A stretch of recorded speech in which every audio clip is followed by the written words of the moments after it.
prépare, pour ce qui se mijote, pour ce que Dieu est en train de nous montrer. Et c'est clair, il y a des petites annonces croustillantes dans une soirée comme celle-là. Il y a aussi des rappels pour ceux qui arrivent, qui nous découvrent, qui peuvent aussi un petit peu mieux sentir qui on est en tant qu'Église. D'ailleurs, soyez les bienvenus, il y a de la place aussi pour vous. Et puis pour les meubles, pour ceux qui sont là depuis bien longtemps, il y en a des meubles? Ouais? Les piliers, c'est plus honorant. C'est aussi important de pouvoir continuer à être rafraîchi dans le why, dans le pourquoi de ce qu'on fait. Donc voilà, on va parler de ça aujourd'hui et j'ai pas beaucoup de temps, entre guillemets, parce que vous allez voir, il y a tellement de choses à annoncer, à expliquer, à raconter, que je vais direct me lancer et notamment vous rappeler un projet, le projet Reach, qu'on a vécu l'automne dernier, qui rassemblait 6 éléments, 6 projets qui étaient sur le feu, certains qui étaient en lien avec notre Église, d'autres qui étaient plus largement liés au mouvement, parce qu'on fait partie d'un mouvement ICF avec 70 églises. Et là aussi, on a pu être généreux ensemble. Et puis, c'était une campagne parce que pendant plusieurs semaines, on a présenté les différents projets, vous avez pu les entendre. Et à la fin de l'année dernière, on a pu annoncer aussi la somme qu'on a récoltée, nous, ICF Genève. Et je vous laisse la découvrir derrière moi. Pour certains, ils l'ont vu, on en a parlé à Noël, d'autres pas encore. 25 000 francs. Waouh, on peut applaudir. Ouais. C'est une sacrée somme. Et moi, ça me touche énormément de sentir que vous êtes là au rendez-vous pour des projets qui comptent, pour des gens qui sont en train de faire des pas de foi, avec leur rêve dans le cœur de voir le royaume de Dieu s'étendre là où ils ont été appelés. Et voilà, je vous rappelle ça pour vous dire qu'on a donc un des projets, c'était donc Estera Badulescu, qui est partie pour 2 ans en mission en tant qu'infirmière pour aider et apporter son aide là-bas dans un centre médical. Eh ben, on a pu lui annoncer à la fin de l'année dernière que cette prochaine année, elle serait donc par notre Église couverte pour être nourrie et logée. Et elle était très contente. Alors voici un message de sa part où elle vous dit, où elle nous dit merci. Salut Église, je voulais juste vous faire un petit vidéo pour vous remercier votre soutien et puis aussi vous expliquer où je suis. Je suis aux îles Vanuatu, à l'île de Efate. Et puis je suis en train de travailler avec Marine Rich dans un centre médical, comme vous le savez. Puis aussi, je voulais aussi vous expliquer un peu des nouveaux projets que le Seigneur il a mis dans mon cœur pour cette nouvelle année. Je vais continuer à travailler comme infirmière dans le centre médical.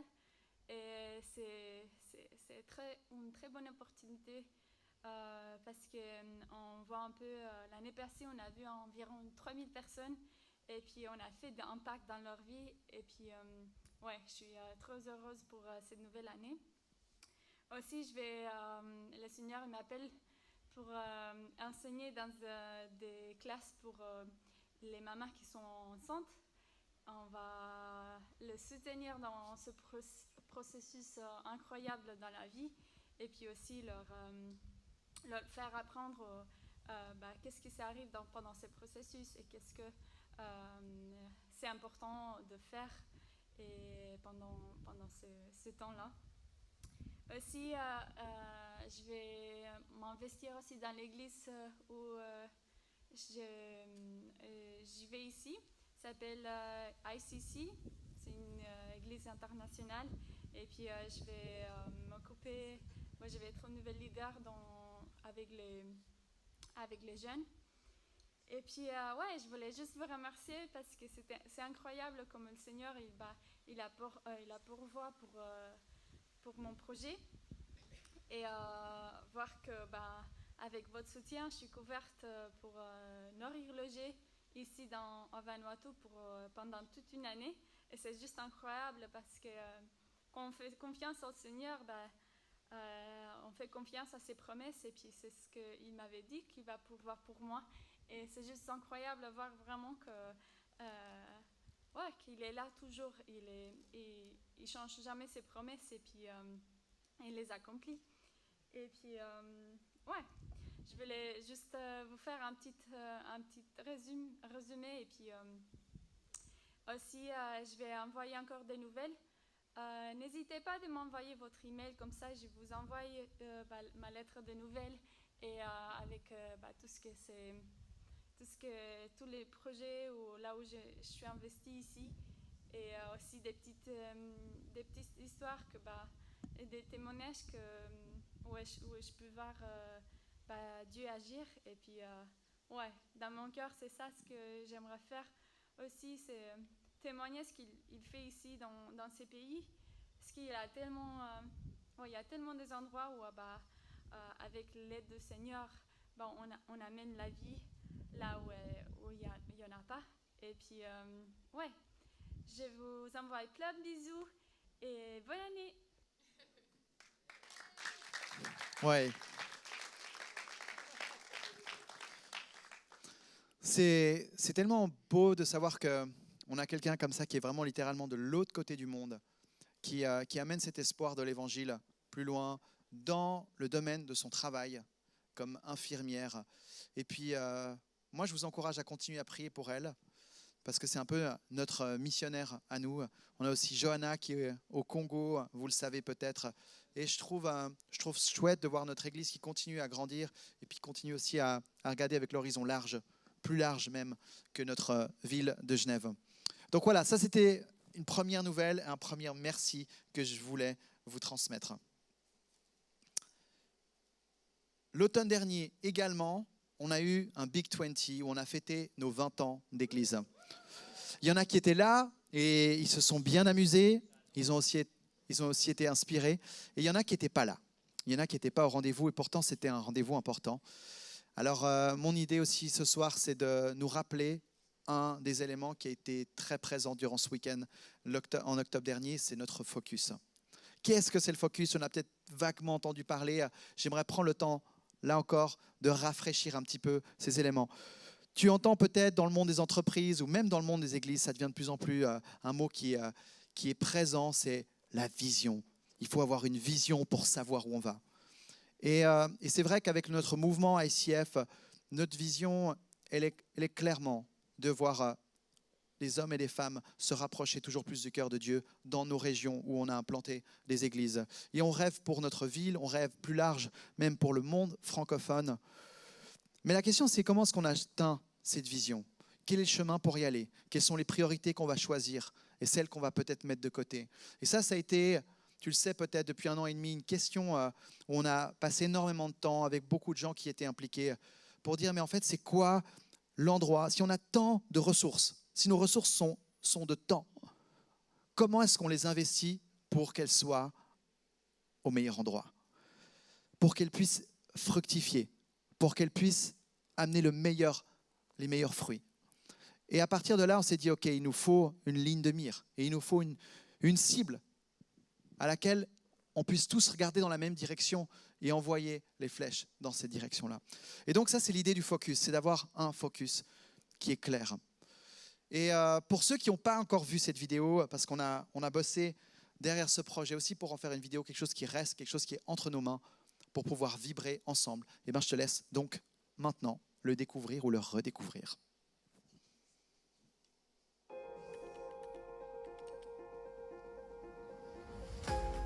L'amour de Dieu est si grand, si fort, si puissant qu'il nous change tous.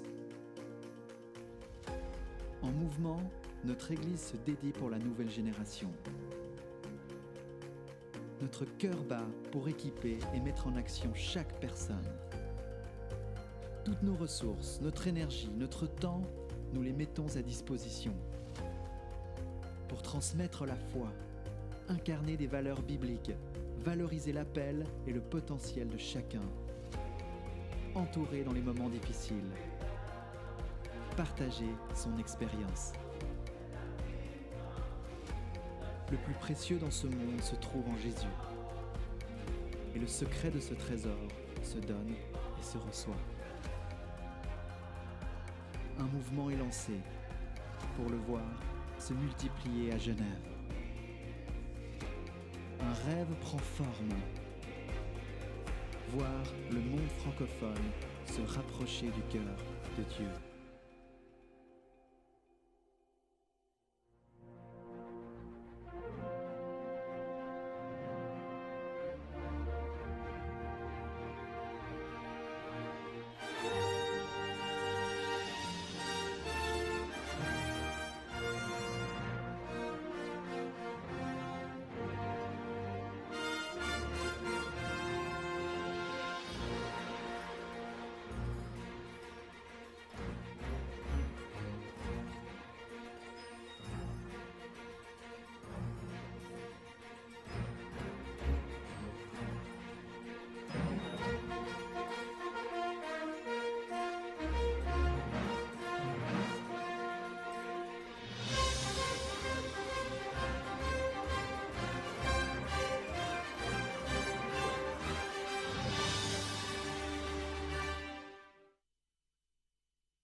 C'est pas dans le mille une fois de plus, mais c'est pas grave.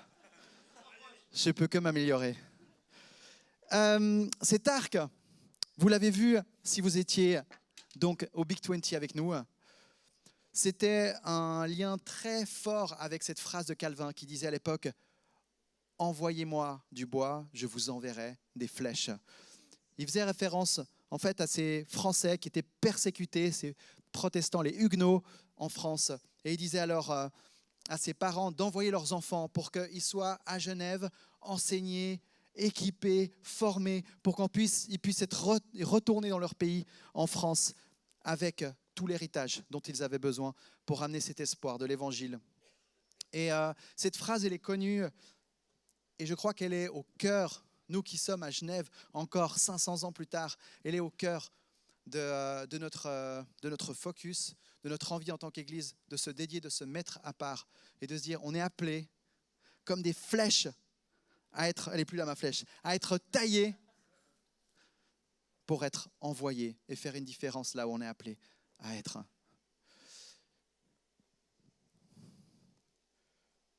Notre focus en une phrase, c'est de dire qu'il y a une nouvelle génération que nous voulons entourer pour l'équiper et la mettre en action dans sa foi et dans son appel. La nouvelle génération, c'est qui? Et déjà, j'ai envie de dire, c'est tous ceux qui sont assez jeunes d'esprit pour dire, avec Dieu, tout est possible. Et il n'y a pas d'âge, même si parfois, avec l'âge, on commence à en douter de plus en plus. Et c'est pour ça que je pense que cette fougue-là, il faut qu'on la garde. Cet émerveillement-là de ce que Dieu peut faire, il faut le garder. Mais en même temps, la nouvelle génération, c'est vrai, c'est aussi cette tranche d'âge de vie où tu prends les décisions les plus importantes et qui vont déterminer la suite de ton parcours. Entre 20 et 40 ans, c'est là que tu laisses ta foi être consolidée, enracinée. C'est là que tu viens laisser des valeurs clés qui vont être cristallisées et qui vont déterminer la suite des décisions que tu vas prendre dans ta vie. C'est durant cette période de vie aussi que tu choisis un conjoint et que tu mets en place les fondements pour construire ensuite une famille. C'est dans cette période de vie que tu prends au sérieux ton appel et que tu essayes tant bien que mal, parce que ce n'est pas évident de le faire aligner avec ton travail, avec là où tu vas passer quasiment la plupart de ton temps, chacun des jours de la semaine. Et je pense que de vivre toutes ces questions, tous ces enjeux, tout seul, parce qu'il n'y a personne qui nous l'apprend, c'est chaud. Et qu'il y en a un qui a envie de faire de ta vie à peu près ce qu'il veut, tout en te laissant penser que c'est toi qui fais ce que tu veux. Et c'est pour ça que l'Église, je crois qu'elle a un rôle à jouer. Et ici à Genève, avec notre Église, notre communauté, on aimerait pouvoir être là pour nous entourer les uns les autres, pour nous encourager à prendre les bonnes décisions, pour être des exemples les uns pour les autres, pour partager notre expérience, pour transmettre des outils qui peuvent nous accompagner, pour construire des couples solides, pour faire les bons choix dans notre vie, en rapport avec notre travail, en rapport avec notre foi, très concrètement. Où il y a des gens, des frères et des sœurs qui viennent nous rappeler ce qui est possible de voir au travers de Dieu. Et moi, j'aime le dire comme ça. Ma foi ne serait jamais ce qu'elle est aujourd'hui sans vous. C'est au contact de ce que je vis ici, sur le terrain de l'Église, que je suis poussé à croire que Dieu veut nous permettre de vivre plus. Alors j'ai besoin de toi pour continuer à me rappeler que Dieu est bien plus grand que ce que j'ai tendance à l'imaginer. Et tu vois, ce focus, il va commencer de plus en plus à déterminer des projets sur lesquels on va dire, là on met tout, là on mise. Et ça va nous permettre aussi de clarifier qu'il y a peut-être d'autres endroits où on ne va pas forcément tout donner de la même manière. Donc ça nous permet de faire des choix, ça nous permet de pouvoir établir et de clarifier des priorités. Et c'est clairement un filtre qu'on a voulu vivre constamment et qu'on va continuer de vivre avec Dieu parce qu'il est celui qui nous inspire. Mais ce focus nous permet aussi ensemble de s'aligner, de comprendre, de se mobiliser, de se lever pour des projets qui nous tiennent à cœur. Je pourrais continuer à parler, mais j'ai envie de laisser la place pour d'autres, parce que c'est vrai que si j'avais envie un petit peu de mettre un petit coup de refresh en ce début d'année avec le focus, parce qu'on va continuer à en parler, j'ai surtout envie aujourd'hui de pouvoir te permettre de découvrir quels sont les projets qui sont en train de voir le jour en ce début 2020 et qui vont prendre une place dans ce début d'année et en quoi est-ce qu'ils sont liés au focus de notre Église. Et pour ça, j'ai envie de faire la place sur scène pour deux personnes qui laissent mijoter 2-3 idées. Elles sont en train de se concrétiser. Ça va vite se mettre en place. Et tu vas voir que ce sont des projets qui sont appelés à construire le royaume de Dieu. Alors, je te laisse encourager, applaudir Stéphane et Ruben qui me rejoignent sur scène.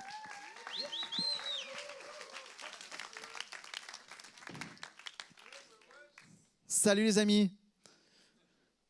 Vous êtes prêts ? Vous avez le cœur qui bat ? Ouais. Donc, vous avez chacun un projet, vous avez chacun aussi un rôle dans l'Église en tant que pasteur stagiaire. Et puis, j'aimerais nous laisser simplement nous rappeler là où vous êtes en action et puis quels sont les projets qui sont en train de voir le jour. On commence avec toi ? Le blond ? Yes. Alors moi maintenant, mon domaine de responsabilité, c'est de m'occuper de la communauté internationale il y en a un ou deux parmi nous ce soir, hein. Il y a quelqu'un qui les a repérés. Et ils sont géniaux aussi tous ces internationaux. Et puis avec ça, j'ai vraiment l'honneur de m'occuper de la question en fait des premiers pas dans la foi. C'est quelque chose qui me tient énormément à cœur et qui a une valeur inestimable. Donc j'espère qu'on sera beaucoup à s'intéresser ensemble à ces questions en fait. Ce qui mijote sur le feu pour 2020, et puis on va dire projection mois de mars prochain, c'est un petit projet qui s'appelle Explore. Je ne sais pas s'il y en a qui ont déjà entendu parler d'Explore, mais ça va être bon, ça va être bon. Si toi, tu es là et tu te poses des questions sur qu'est-ce que je fais ici sur Terre, quel est le sens de la vie, est-ce qu'il y a un Dieu qui m'aime, c'est quoi cette foi que le christianisme nous propose, alors Explore, c'est pour toi. Et en fait, il y aurait 3 raisons pour toi de faire partie de ce projet d'église. Numéro 1, c'est que tu fais partie de ces personnes que je viens citer qui sont curieux, qui se posent des questions. Peut-être que tu as envie un petit peu de tester, d'éprouver les choses, d'expérimenter. Alors, Explore, c'est vraiment prévu pour toi.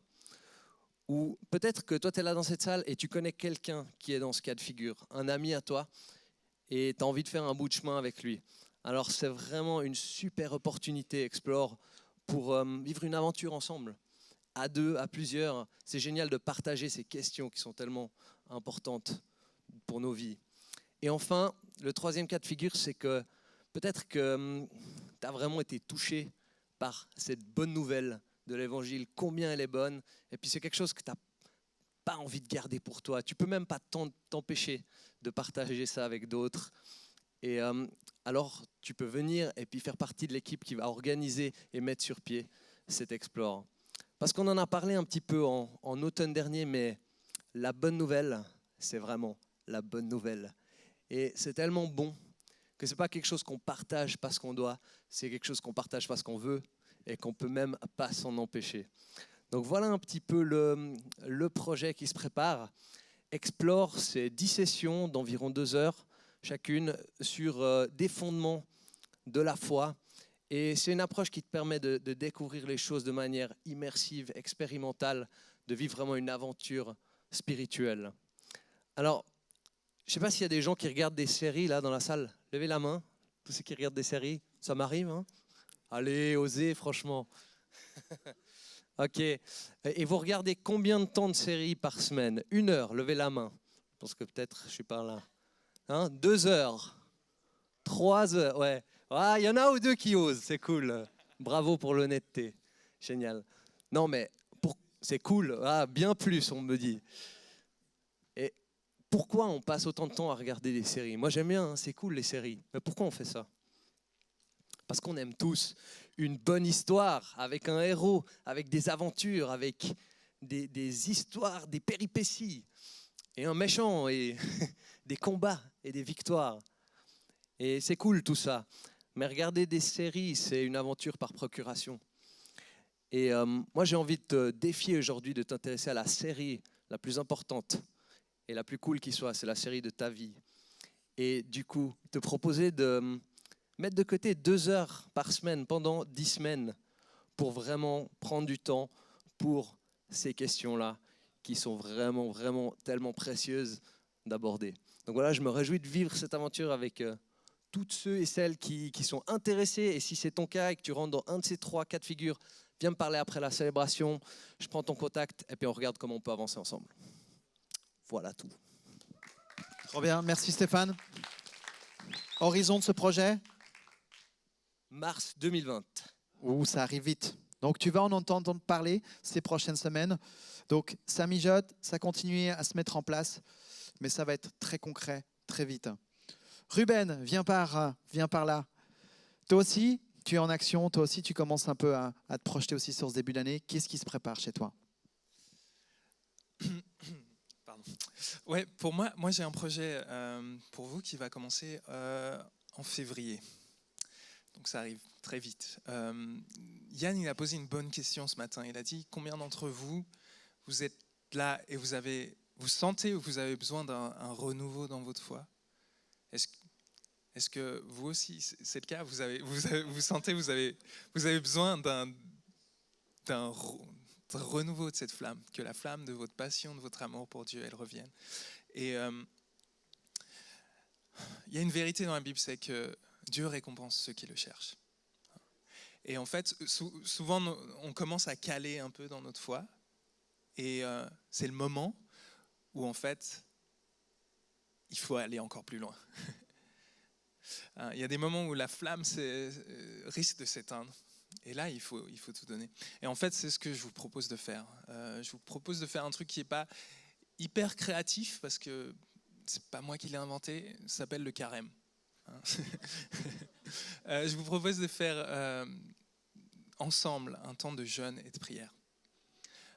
Sur un peu plus de 40 jours, on va vivre un temps ensemble où on va se donner à Dieu, parce qu'on sait que quand on vient, on s'humilie devant lui, devant sa face, quand on cherche sa présence, eh ben, il nous répond. Et non seulement, en fait, ce sera l'occasion pour nous de vivre un réveil et un renouveau dans notre foi, mais ce sera l'occasion de le vivre ensemble, en tant que communauté. Ce sera l'occasion de voir Dieu agir dans notre Église.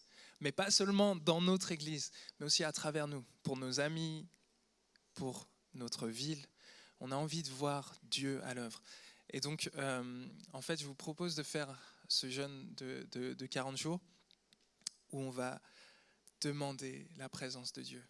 Et on va mettre de côté nos trésors, on va les poser sur l'autel et dire, Seigneur, tu es plus précieux que tout ce que j'ai. Donc ça, concrètement, ce qu'on va faire, c'est qu'il y aura des inscriptions possibles. Si vous voulez participer, vous pourrez vous inscrire sur Internet. On va, chaque personne pourra définir le jeûne qu'il voudra faire à un niveau individuel. On va faire des groupes, des binômes de prière pour pouvoir prier en fait tout le long de ce jeûne ensemble. On va faire 3 soirées, une de lancement pour démarrer tous ensemble, une au milieu pour persévérer, s'encourager à tenir bon, et puis une à la fin pour glorifier Dieu pour tout ce qu'il aura fait. Donc voilà, ça c'est le Carême 2020. Ça commence le 26 février et puis on va aller jusqu'à Pâques le 12 avril. Voilà. Merci Ruben. Vous voyez, deux projets qui sont très directement liés à notre vie de foi, à ces premières étapes pour Stéphane, et puis à cet élan pour continuer, pour aller plus près du cœur de Dieu. Et ça, donc, dans ces prochaines semaines, on a les infos qui vont commencer à venir. Donc, il y a la place pour participer, il y a la place pour aussi aller les voir, peut-être poser des questions, peut-être même les entourer dans la mise en place du projet. Donc, n'hésitez pas.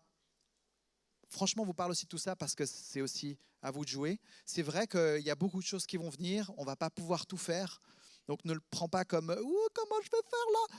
Non, calme, tranquille. Laisse-toi inspirer aussi pour sentir là où c'est ta place, pour avancer avec nous dans ces aventures. Merci les gars.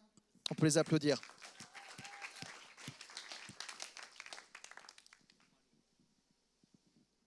Le focus, je le redis, entourer la nouvelle génération pour équiper et mettre en action chacun dans sa foi et dans son appel. Et la jeune génération, moi je crois qu'elle commence très jeune. Les questions sur qui est Dieu, elles commencent très tôt. Et c'est tellement important qu'en tant qu'Église, on soit conscient que l'enjeu, il est là dès le plus jeune âge. Et c'est pour ça qu'on a aussi une info à t'annoncer. C'est une bonne nouvelle. On va vraiment se réjouir ensemble, prendre le temps de découvrir ce qui est en train de se passer. Et pour ça, j'ai besoin que Dominique, le MC du jour, vienne me rejoindre pour qu'on en parle. Yeah. Dominique, que se passe-t-il du côté des enfants et de la jeunesse? Il se passe plein de trucs. Pour faire un bref historique, il y a 3 ans, il y a Christian Lacombe qui a décidé de se retirer de son rôle de leader de Kids. Et ça fait 3 ans qu'avec Adri, on est devenu un petit peu... on s'est mis à la recherche en fait, d'une personne qui aurait à cœur de reprendre le flambeau et plus que ça, d'incarner vraiment une passion sur comment est-ce qu'on peut être pertinent pour la génération de la jeunesse parmi nous. Et ça fait 3 ans que j'ai pris un peu ce rôle à cœur pour aussi permettre à cet espace qui est déjà vivant avec plein de bénévoles, des responsables d'équipe qui sont en place, de pouvoir continuer à vraiment emmener les jeunes et les enfants. Et il y a un job incroyable qui se fait. Sachez qu'il y a au moins 40 enfants en moyenne par dimanche qui se retrouvent dans nos locaux juste en dessus. Et c'est juste hallucinant. Donc c'est 40 petits poissons qu'on peut aller pêcher tout simplement en allant mettre nos mains, nos cœurs, nos yeux, nos oreilles. Et en fait, avec Adri, on s'est mis un petit peu en quête. On a commencé un peu à se mettre à la recherche et à demander aussi à Dieu de nous conduire par rapport à ça. Et moi, je pense vraiment que c'est vital qu'en tant qu'Église, on soit intentionnel. Parce que si on ne fait pas l'effort de vraiment en faire une priorité, voilà, vous voyez, ça ne se passe pas dans cette salle, donc quelque part, on laisse de côté, ça reste à l'ombre, et finalement, il se passe ce qui se passe, mais quelque part, on passe à côté d'un lieu où on peut vraiment lever des appels, on peut vraiment toucher les enfants là où ils sont, pour que dès leur âge, ils puissent décider de construire une vie avec Jésus, pour Jésus, et de prendre les décisions qui puissent vraiment être des décisions incroyables. Et depuis que Christian s'est retiré, on a soigneusement gardé le 20% du revenu qui était là pour lui, de côté au chaud, pour que le jour où les choses se préciseraient, on pourrait les remettre en action parce qu'on n'attendait que ça.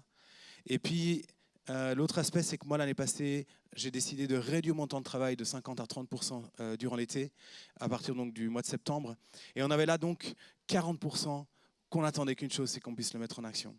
Et c'est là que, alors que ça faisait 2 ans qu'on a dragué cette personne encore et encore, elle a fait son chemin. Dieu a fait son chemin. Et aujourd'hui, on est tellement reconnaissant de pouvoir dire que c'est une personne qui a vraiment pris le temps de peser la décision et de se dire qu'aujourd'hui, c'est quelque chose qui est solide, c'est quelque chose qui est ancré. Et c'est beau parce que c'est pas juste une réponse, tu sais, à une petite opportunité qu'on offre à quelqu'un, mais c'est vraiment une décision qui se fait dans la durée et qu'aujourd'hui on peut se dire mais on construit dans le long terme, on construit en collectif, on construit dans quelque chose qui va durer. Et je vous prie de faire un grand bruit ce soir. Mesdames, messieurs, levez-vous pour Monica Girardet. Come on everybody!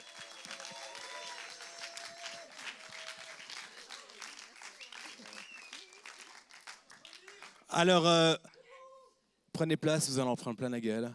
Et je laisse Adri mener le bal pour ça. Monica, c'est bien toi dont tu parles? On a mis des fagnons pour toi, pour fêter ce soir. Oui, donc au 1er janvier, Monica que vous connaissez, qui était jusqu'à maintenant et qui le reste, je vous rassure, impliquée à One avec Simon et avec toute une équipe autour pour les 14-20 ans. Ben, aujourd'hui, elle va élargir un petit peu son champ d'action et depuis le 1er janvier dernier, elle est donc entrée dans le staff de l'église. Et puis, ben, Monica, raconte-nous un petit peu ce qui va se passer, donc un petit peu ton domaine de responsabilité et puis qu'est-ce qui te fait vibrer derrière tout ça. Merci. Alors, ce que je vais faire, c'est quasiment ce que... Enfin, c'est tout ce qu'on faisait bénévolement déjà avec Simon pour One, donc ça reste. Et en plus... Oh, qu'est-ce qu'il est beau, ce petit Chinois. Non, c'est péruvien, chinois, amazonien, ouais. Voilà. Oui, donc toute cette branche des 15-20 ans, ça reste. Il n'y a rien qui change. Mais j'étends un petit peu mes ailes pour prendre avec les 10-14 ans de l'Église. Et en réfléchissant à quoi vous dire, c'est vrai que je me disais, purée, mais attends, à 10 ans, tu es un enfant, à 20 ans, tu es un adulte. Je suis trop privilégiée, en fait, d'être spectatrice directe, de voir des enfants devenir des femmes et des hommes de Dieu. Et c'est vraiment un truc qui me réjouit beaucoup. Il y a une autre réalité aussi, je pense que, vous vous souvenez quand vous aviez cet âge-là, peut-être que vous avez encore cet âge-là, c'est quand même une période bien hardcore, tu sais. Tu dois choisir qu'est-ce que tu vas faire comme étude, qu'est-ce que tu vas devenir. Enfin, il y a des grandes décisions qui se prennent, il y a les influences de partout. C'est un peu un océan tumultueux, l'adolescence. Sans compter ce qui se passe en toi, hein, si on parle que de l'extérieur. Mais après, il y a encore toute la métamorphose qui se passe en toi. Voilà. Donc ouais, de 10 à 20 ans, tu changes pas mal. C'est un océan tumultueux. Et moi, je souhaite qu'à Énergie et à One, en fait, ce soit une plateforme solide sur ces vagues. On n'est pas en dehors des vagues, genre sur un monde paradisiaque. Non, on est dans les épreuves. On est là où ça chauffe. Et pourtant, il y a un sol qui peut être solide. Donc ouais, ça me parle. Et une autre chose aussi, c'est que de formation, je suis éducatrice spécialisée, donc ouais, stylé. Mais s'il y a une chose qui définit selon moi ce métier, c'est cette vision où tu veux voir le potentiel chez les gens malgré leurs difficultés, ce qu'ils peuvent traverser dans la vie, et mettre des choses en place pour qu'ils puissent fleurir. Et en fait, c'est ce qu'on a à cœur à One avec Simon, de voir ce potentiel.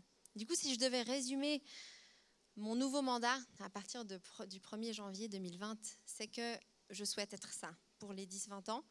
C'est voir l'or en chacun d'eux. Et ouais, être une chercheuse d'or pour les 10-20 ans. Gold digger, oh yeah, voilà. Génial.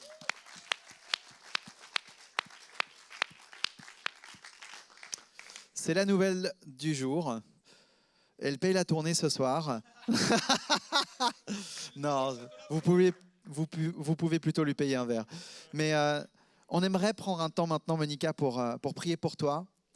Je dis ça intentionnellement, que c'est un moment spécial parce que c'est vrai, Monica, on sait qu'elle est là depuis un moment, mais je n'ai pas envie de m'habituer à ça et surtout pas des étapes où vraiment on met le pied dans le vide. Et c'est vraiment sur un terrain comme ça que je te vois avancer. Je sais qu'il y a beaucoup de questions qui t'ont accompagné ces derniers mois sur ce que Dieu est en train de révéler et ce qu'il veut faire avec ta vie. Et moi, j'aimerais qu'on puisse prier pour toi pour que vraiment ce soit un cocktail, mais juste divin, ce qui est en train de se passer, ce mélange entre toutes ces questions, qui tu es, ton identité, ton appel, et puis ce terrain dans lequel tu es en train d'entrer et de continuer à élargir.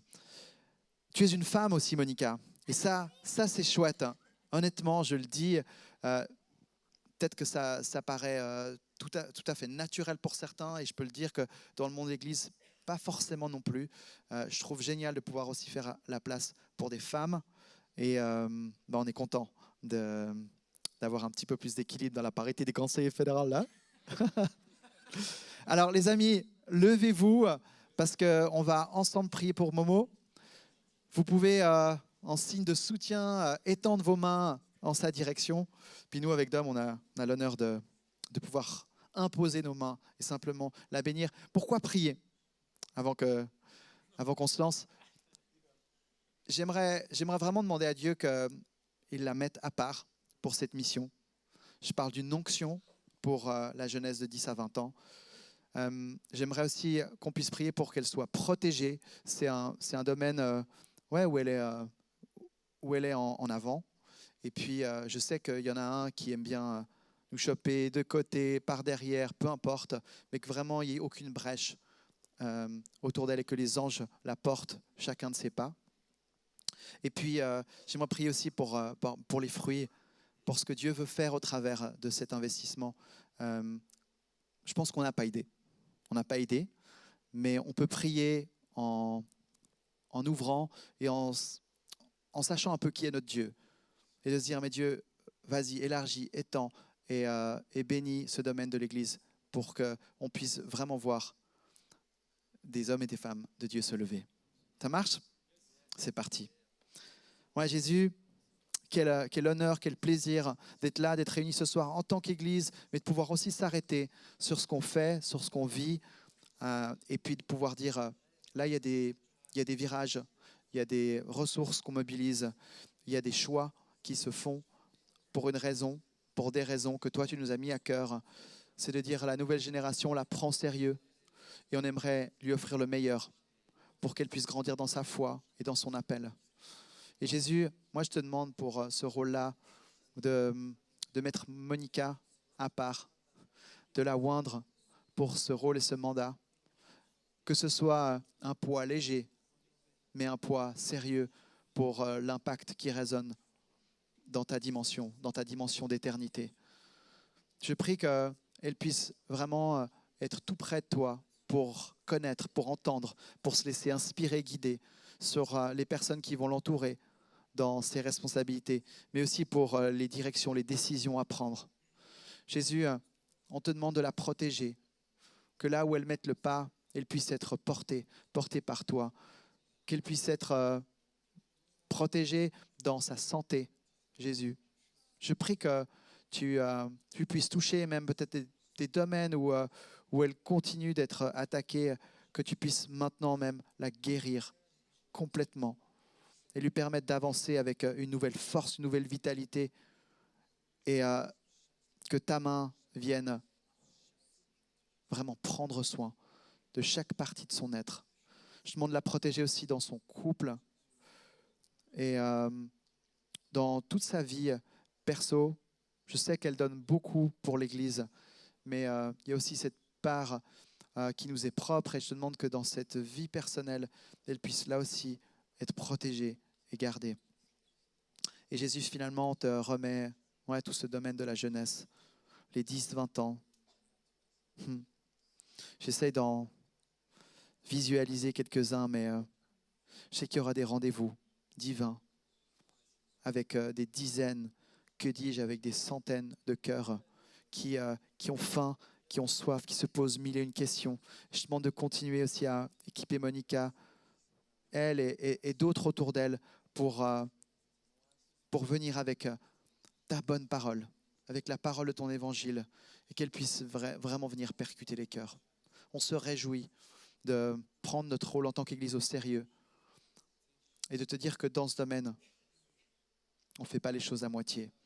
On envoie Monica et on la bénit en ton nom puissant, Jésus. Et je laisse Dom ajouter sa prière. Seigneur, merci pour ta bonté, merci pour ta générosité. Et moi, je te demande que ça puisse vraiment couler, Seigneur, que ce soit quelque chose de léger. Je te demande pour un mandat qui soit léger et que tu le précèdes, tu la précèdes, tu les précèdes, Seigneur Jésus, et aussi avec Simon. Merci pour une atmosphère qui soit légère et fraîche, avec des idées à vraiment à revendre, Seigneur Jésus. Et je te prie vraiment que tu puisses aussi l'entourer d'une nuée de personnes qui ont qu'une envie, c'est d'aller marquer des goals pour toi auprès des plus jeunes. Parce que c'est vrai, c'est un terrain de mission que tu nous confies et tu nous demandes de prendre soin de ces plus jeunes pour qu'ils puissent construire des vies qui puissent vraiment être un reflet maximal de qui tu es et de tout ce que tu as de bon à offrir dans l'existence ici sur cette terre. Et voilà, je te prie vraiment que tu la bénisses et que tu puisses lui donner des ailes. En ton nom, Jésus, je te prie. Amen.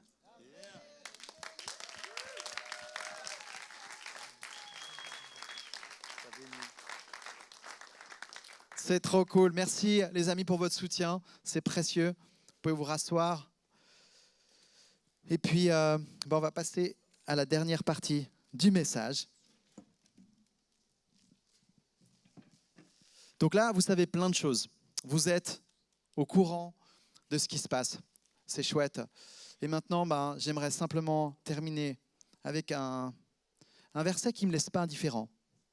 Il se trouve en Galates, chapitre 5, verset 14. C'est Paul qui parle, et voici ce qu'il dit. Toute la loi est accomplie dans une seule parole, dans celle-ci. Tu aimeras ton prochain comme toi-même. Et tu vois le lien, on parle d'église. Et là, je viens avec cette parole qu'on a vue à différents endroits de la Bible. Jésus en parle lui-même aussi, mais avec comme des espèces d'intonations ou des accentuations qui sont différentes. Et moi, la question quand je lis un passage comme celui-là, c'est de me dire, mais en quoi est-ce que un seul commandement comme celui-là peut résumer tout le reste de ce qu'on peut lire et découvrir, tous ces principes, tout ce qu'on a l'impression des fois de devoir faire et accomplir. Et là, on nous dit, mais si finalement il y a une chose qui peut résumer tout ça, c'est aime celui qui est à ta gauche et à ta droite. Pourquoi ? Pourquoi est-ce que c'est si important ?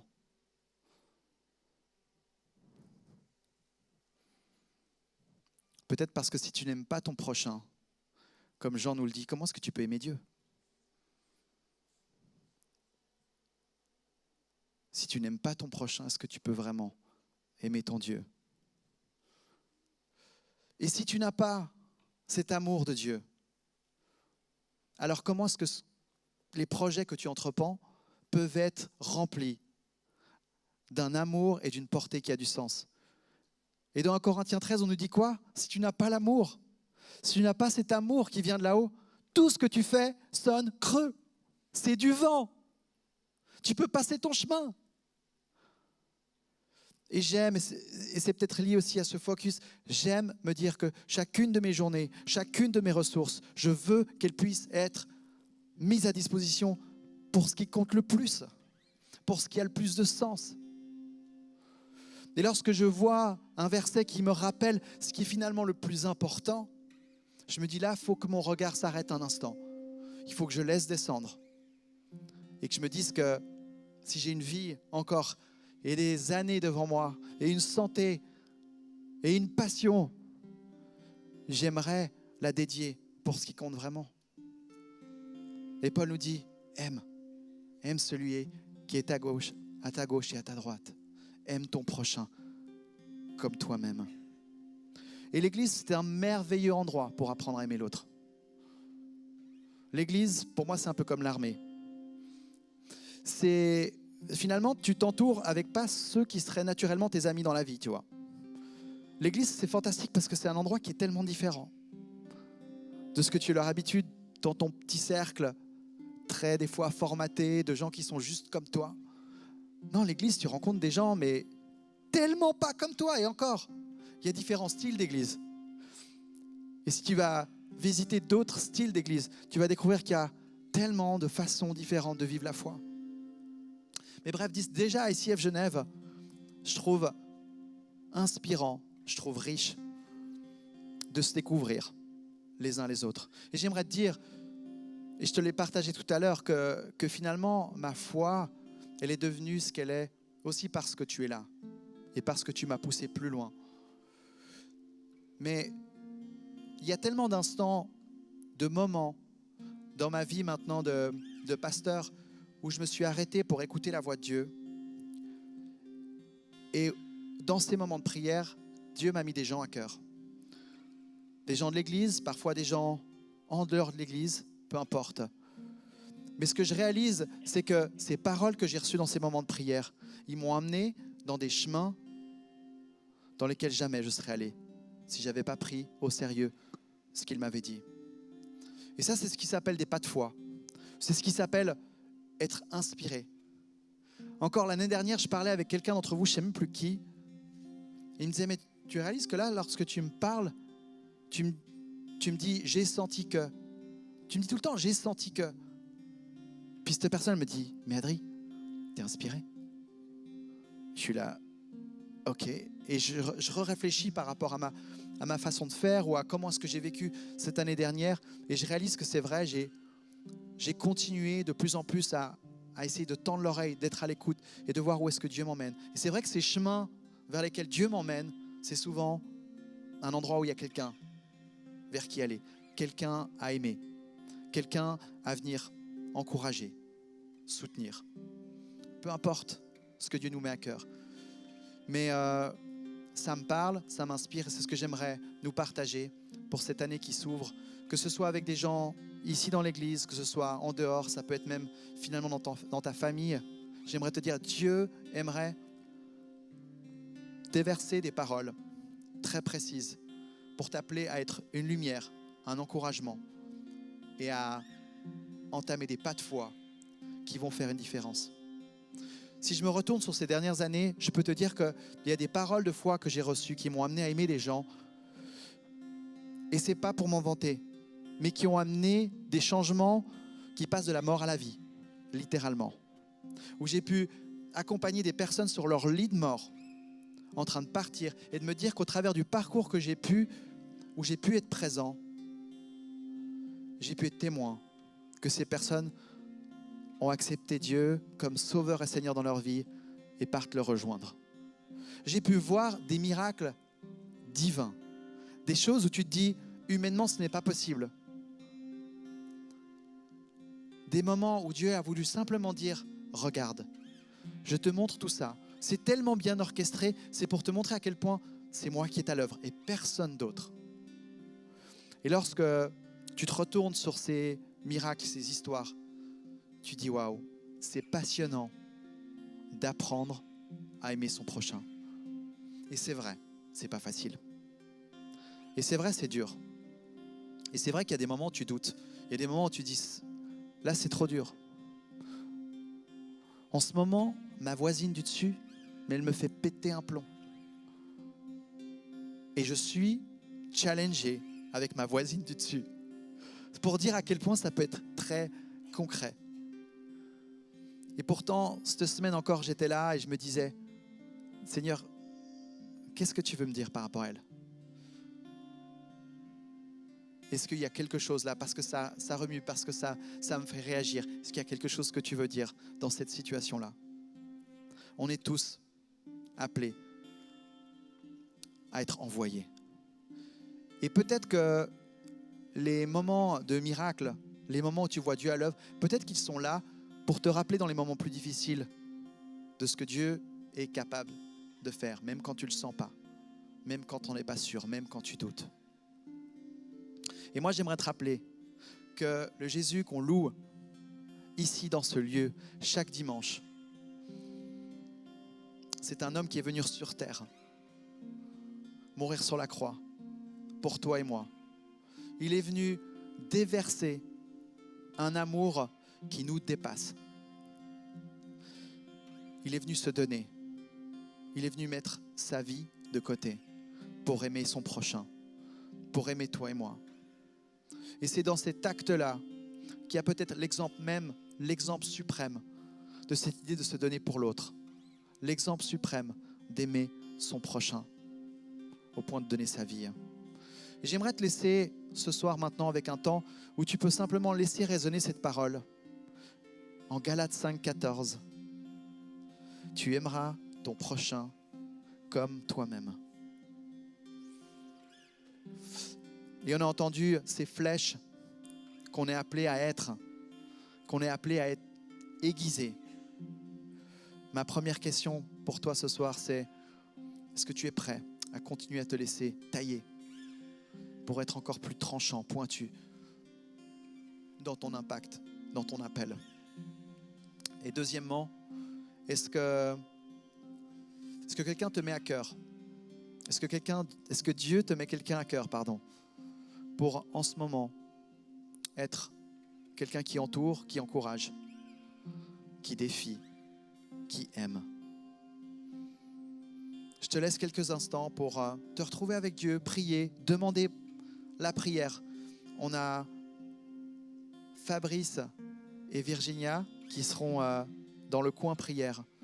J'aimerais dire, si tu luttes aussi avec ces questions, viens demander de l'aide. Ils seront là avec grand plaisir pour simplement poser leurs mains sur toi et prier et te bénir.